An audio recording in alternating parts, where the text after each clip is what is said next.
Wala na po.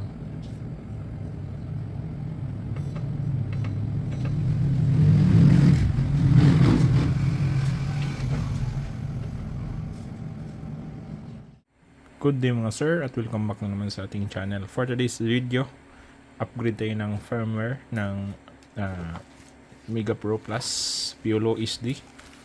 Okay, so meron tayo ditong SD card na bago, pero ayaw gumana yung ating clear. So pag yung clear nyo is nagsiselect kayo ng nagto-turn on siya, pero pag select nyo ng number biglang namamatay. So, kailangan niya ng update. So, update tayo ng firmware ngayon.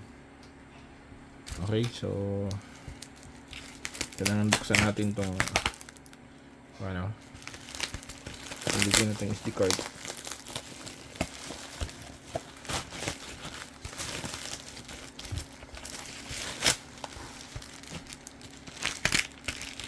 Actually, na buksan na to sa aming sa aking kapitbahay, pero sabi niya ayaw daw na gumana. So return to seller na sana. Buti na ikuha natin naagapan. At ngayon,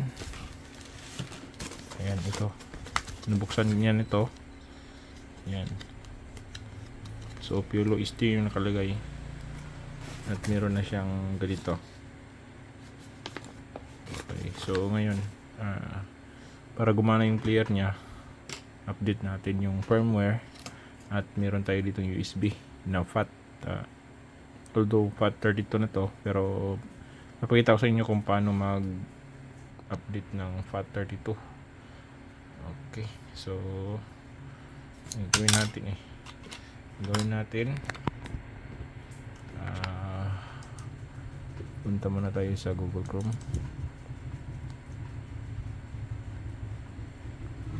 Okay, so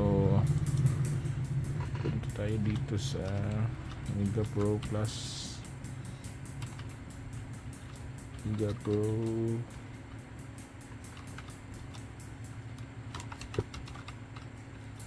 update.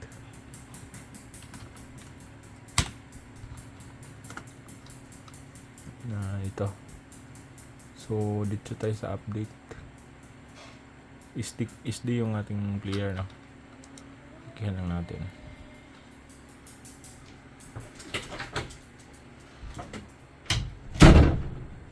Okay, so SD support update, SD song update, SD view. Inyugo. So ito Piolo SD. So meron na siyang kuha nito, no? Kailangan naka FAT32 format yung flash drive natin, 16 gig for complete compatibility.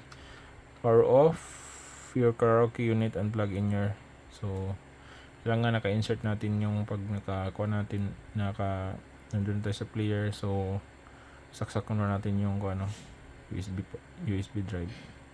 Power on the karaoke unit until load. Press mode button and press enter proceed. So mode button dun. Okay, so once done, remove flash drive and turn on the karaoke. Turn off the karaoke. Carefully remove the flash and power on your karaoke unit. Okay, so select natin yung Piolo SD.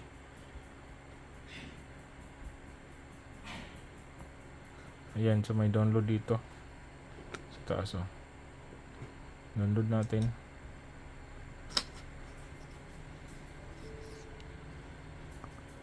Okay, so naka-download na yan. Ayun, SD. So ito, saksak natin yung SanDisk natin na dito sa fan.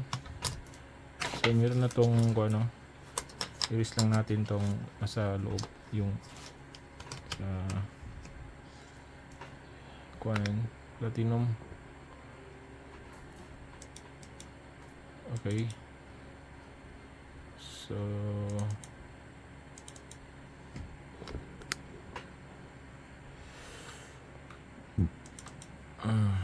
So erase lang natin yan. Format na lang natin, diretso na natin format. Ano ba yun? Okay, so pag format ng FAT, kung meron kayong USB, format na natin yan.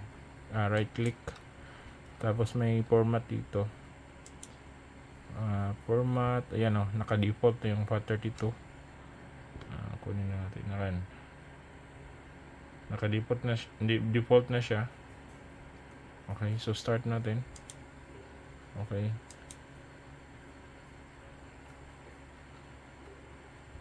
Okay. Okay, naka-format ko na siya. So close lang natin. Tapos tingnan natin kung meron ba siyang, so wala na, empty na yung folder natin. Ngayon punta tayo sa download. Ayun, ito, i-extract natin to. Click muna natin. Okay.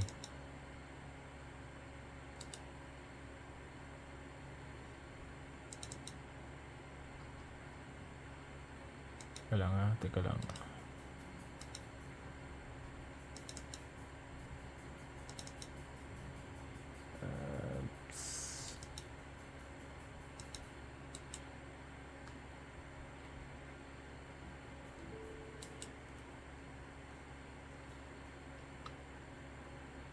Ayan, extract files. Okay.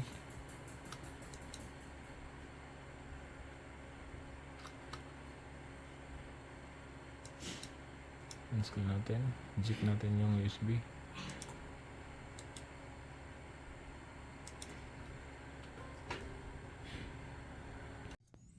Okay, so yan, ito na yung kuha natin, no, USB plus drive. Tapos saksak muna natin to bago natin i-on as for manual. At yun, nasira pa pala yung remote niya dito sa Mega Pro Plus niya. At i-direct na lang natin yung USB na pindutin. Nasira, so hindi tayo makagamit ng remote. Sa kapitbahay pala namin to, no, ayaw daw gumana. Bago pa lang yung SD card na bili niya, Volume 86. Ayan, so meron na siyang lumalabas dito. Okay, so pansinin, kanina sa kuan, kahit pag pindot natin namamatay. Ngayon hindi na siya namamatay. At ayan, click ko na lang yung nag-click ako sa USB. At ayan, meron dito yung lumalabas. Ayan, so nag-upgrade na siya. So nag-upgrade na yung firmware niya. Download na yung firmware niya. Ayan, antayin lang natin konti kung lalabas na ba yung mga sounds o yung mga pag pinindot natin. Ayan, so nakalagay na reboot. Ayan, so pwede na natin yang itanggalin o tatanggalin yung saksakan. Ayan.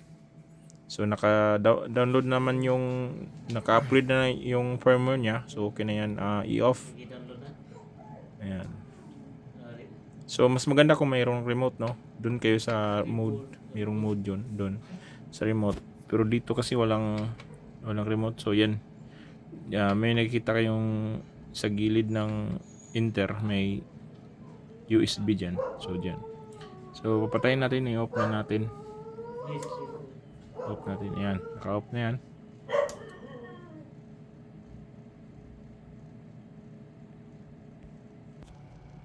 Okay, so nga pala, ito yung pinakaluma, yung itim na hawak ko. Ayan, yung lumang SD card at nakasalpak na yung bagong SD card na updated. So Volume 86. At yun, select natin, subukan natin select ng mga number kung ayan, gagana ba siya. Ayan, so pansinin nyo, bago na siya, bago na yung kanya, video. Meron ding mga kuan yan. Ayan, so patayin muna natin yung kuan pala na player, tapos punutin yung SD card, USB. Tapos titingnan natin mamaya kung ano yung mga kuan niya, BGB na mga kuan, background. Design. Okay, so antayin muna natin konti. Naglo-loading pa siya kasi ganyan talaga pag Mega Pro. Matagal yung loading niya. Try mag-search sa pinaka volume 86. Okay, so ito nga pala yung songbook na bago, volume 86. Bali 5 taon na tong hindi na Bago nilang kanta. update. Kaya siguro nagganon yung kwan niya. Okay lang naman talaga i-update yung firmware kada isang taon. O depende sa inyo kung merong bagong update. Mag-inform naman si Mega Pro pag merong bagong update at yung mga songs niya. Ayan. So hanap tayo ng mga kuan dito. Mga bago kung gumana ba yung ating pag-update. Tingnan natin yung mga bagong mga kanta ngayon. Page 1 naman.